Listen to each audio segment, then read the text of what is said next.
આજે મારા મમ્મી બહુ રોયા. રાતે guys welcome to my vlog. તો સવારમાં નાઈને ધોઈને આપણે તૈયાર થઈ ગયા. પછી ઠૂસવા બેઠા એટલે કે નાસ્તો કર્યો, જેમાં જલેબી, ફાફડા, ખમણ હતા. તમે પણ પછી અમારે ચોટા જવાનું હતું, તો હું ચોટા માટે તૈયાર થઈ ગઈ. પછી ગાડી લઈને અમે ફટાફટ ચોટા ગયા. પછી પેટ્રોલ પુરાવ્યું ને મારે થોડા નેલ્સના સામાન લેવા હતા, એટલે કાવ્યા નેલ સ્ટોરમાં ગયા હતા અમે. પછી ફાઇનલી ચોટા પહોંચી ગયા અમે.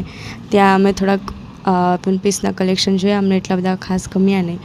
પછી મેં ગોગલ્સ લીધા ને ત્યાં ઝુમકા એટલા મસ્ત હતા ને યાર, લેવાનું મન થયું પણ લીધું નહીં. પછી ઢોસા ખાધા એક ફેમસ જગ્યાએથી. પછી નીકળી ગયા ચોટામાંથી. પછી અમે મામાના ઘરે ગયા, કેમ કે મારી માસી આવવાના હતા જે 5 વર્ષ પછી આવ્યા સાઉથથી, એટલે હું તો બહુ એક્સાઇટેડ હતી. પછી અમે ગયા, બહુ મસ્તી કરી.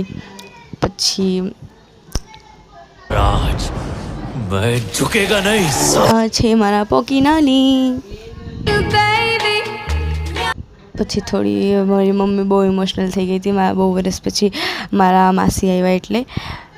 પછી મારા ભાઈ સાથે અમે થોડીક મસ્તી કરી ને પછી આઈસ્ક્રીમ ખાઈને ડેનો એન્ડ કર્યો. Thank you so much for